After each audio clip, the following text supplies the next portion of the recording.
Admiral Jake Morrison stood tall on the bridge of his flagship, gazing at the stars through the expansive window. Around him, the Earth Defense Fleet moved in flawless formation, 50 ships adorned in the blue and white colors of Earth. They looked formidable, but Jake knew appearances could be deceiving. "Admiral, we have a message from the Galactic Council," announced Captain Lisa Ward. Despite her youth, Lisa's sharp instincts and keen intelligence earned Jake's trust, even over officers twice her age. "Put it on screen," Jake ordered. The alien visage of Ambassador Vexitar appeared. The Zenthuri envoy, with gray skin and 4 unblinking eyes, had a presence Jake found unsettling. To him, they observed humans with the detached curiosity one might reserve for insects. "Admiral Morrison," Vexitar began, his voice as cold as steel, "the Council has reached a decision. Earth must reduce its military presence in the Sol system. Your fleet is excessive." Jake's jaw tightened. "Our ships protect our home. We have every right to defend ourselves." The Council perceives Earth's actions as increasingly aggressive. "Your military expansion is troubling." With that, the screen went dark, leaving Jake staring at the emptiness where the ambassador's face had been. Lisa stepped closer. "What do you think, Admiral?" Jake's voice was quiet but firm. "I think they're afraid of us, and that makes me worried." The alien ship had vanished by the time the ESS Thunder arrived near Jupiter, but Captain Dan Wells reported back, "We found energy traces. Someone was definitely here." The following day, the Galactic Council sent another message. This time, it wasn't just Vexitar on the screen. Representatives from all 3 major alien races, Zenthuri, Vorthon, and Kalian, appeared. "Together, Earth has sent warships to investigate peaceful Council vessels," claimed the Vorthon envoy. "This demonstrates aggressive behavior." "You were spying on us," countered Ambassador Kate Brooks from her office on Earth. "We were conducting routine patrols," the Vorthon replied smoothly. "Your response was hostile," Admiral Jake Morrison observed. The exchange from his flagship. The falsehoods were written plainly on the aliens' faces. General Stone's suspicions were right. They had never been allies. "The Council demands that Earth's fleet be reduced immediately," declared the Kalian. Representative. "You have 1 week to comply."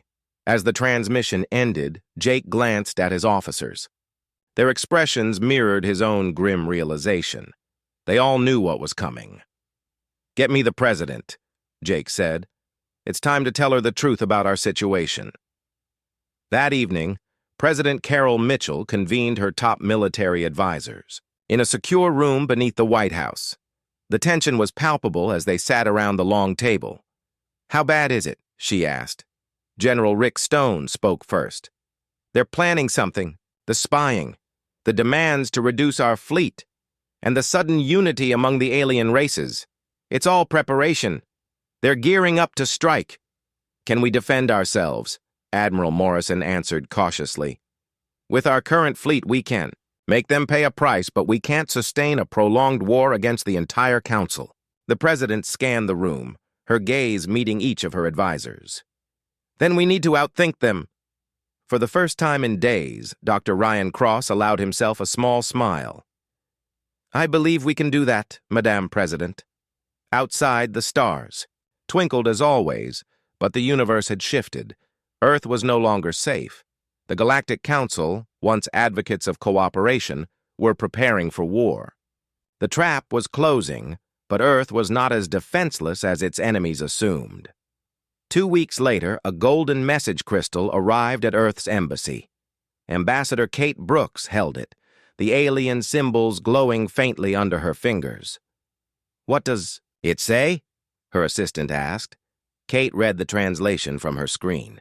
"The Galactic Council invites Earth's fleet to joint training exercises in the Kepler system. They claim they want to improve cooperation between our forces." She should have felt reassured. Instead, unease knotted her stomach. Admiral Jake Morrison, received the same invitation and found his suspicions deepening.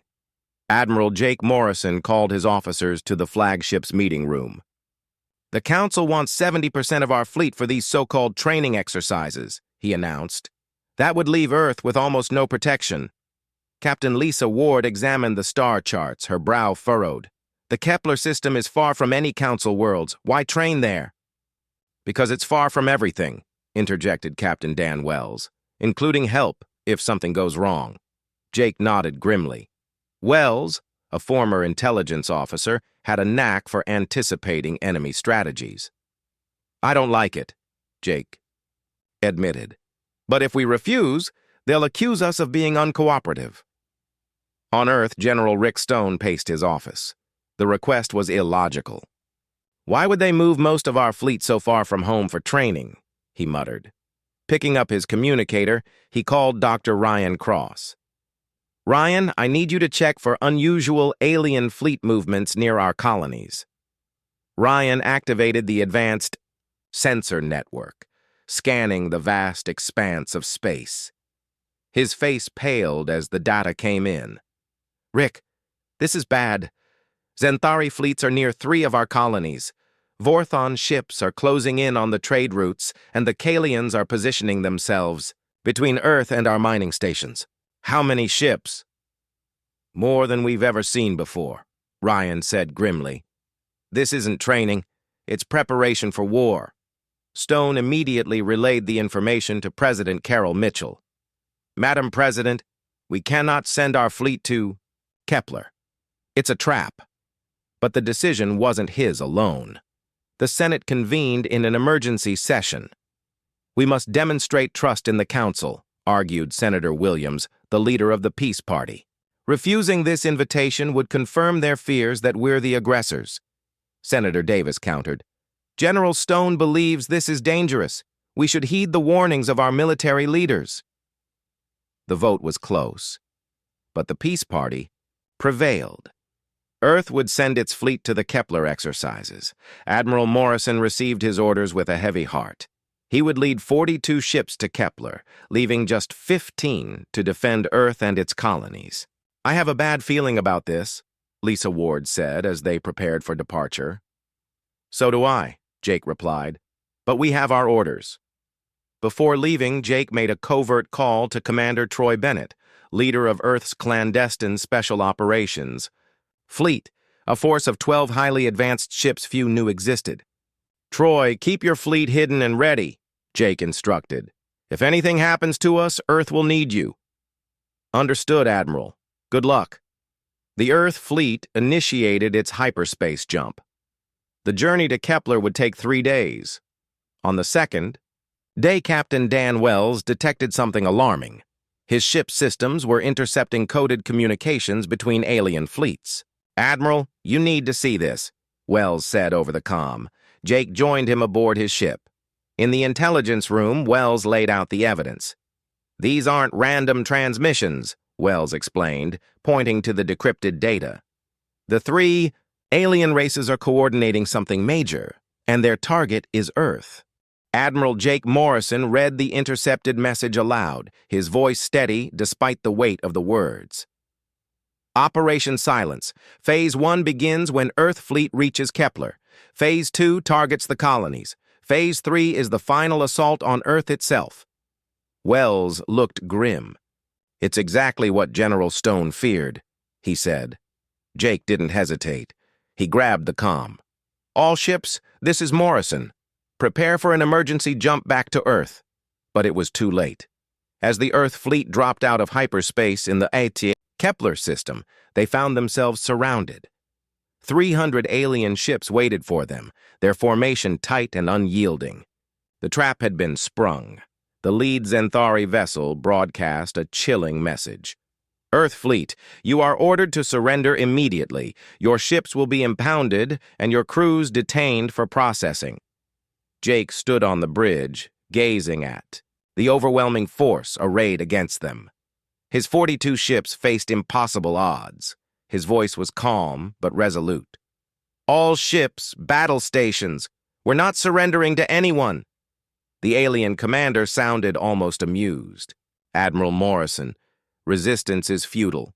You are outnumbered 7-1. Jake's response was sharp. Then you should have brought more ships. The battle began in an instant. Energy beams from the Varan fleet streaked through space, forcing the Earth ships to scatter and retaliate. The ESS Cascalia was the first to fall, obliterated under the onslaught. The ESS Denver met the same fate, sacrificing itself to shield a smaller vessel. Despite the losses, Earth's fleet fought back, fiercely. The ESS Thunder, under Captain Wells, destroyed 2 enemy ships before succumbing to heavy damage. "Admiral, we're losing ships rapidly," Lisa Ward reported from the ESS Vengeance. Jake watched as another Earth vessel disintegrated in a blaze of light. His own flagship was under relentless attack, fire erupting from its hull. All remaining ships. "Focus on breaking through their lines," Jake ordered. "Get back to Earth and warn them." "What about you, Admiral?" Lisa asked, her voice heavy with emotion. Jake looked at his bridge crew, men and women who had served faithfully by his side for years. Now, they would die with him. "Someone has to buy you time. Go, Lisa. That's an order." Reluctantly, the ESS Vengeance and 8 other ships broke through the alien blockade. Behind them, Admiral Morrison's flagship erupted in a massive explosion, a brilliant but tragic beacon in the void. Before the end, Jake sent one final message to Earth. It was brief but powerful. Betrayed. Under attack. Prepare for war. Back on Earth, General Rick Stone received the message in his command center. Around him, alarms blared. "Sir, alien fleets are attacking our colonies," reported his aide. "The mining station at Ceres is under heavy fire. The colony at Proxima is being evacuated." Rick had spent 2 decades preparing for this moment. Now it had arrived. "Activate all defense protocols," he commanded. "And get me Dr. Cross. It's time to show these aliens what Earth is truly capable of." In orbit above Earth, the impossible became reality. Ships began materializing in what should have been empty space. First 15, then 50, then 100. Earth's hidden fleet, a secret force built in defiance of the Galactic Council's restrictions, was finally revealed. 3 days later, Captain Lisa Ward and the survivors of the battle at Kepler limped back to the Sol system. What they found left them speechless. Earth's orbital space was filled with warships, sleek, powerful vessels unlike anything they had ever seen. Lisa Ward could hardly believe what she was hearing. 60 alien ships? Even with our new weapons, we're outnumbered 2-1. "Admiral," Grant leaned forward, his voice calm and resolute. "Captain Ward, numbers aren't everything. These ships are not only stronger, they're smarter. With proper tactics, you'll even the odds," Major Beth Hayes interjected. "What about the colonies under attack? If we focus on Proxima, can we protect the others?" General Stone gestured to the map where red dots clustered ominously around. Earth's outer territories. "That's where the Black Fleet comes in. We've deployed defensive platforms at key colonies, and strike teams are ready to hit alien fleets where they least expect it. Every engagement will be calculated to maximize, damage, and minimize our exposure." Dr. Ryan Cross stepped up.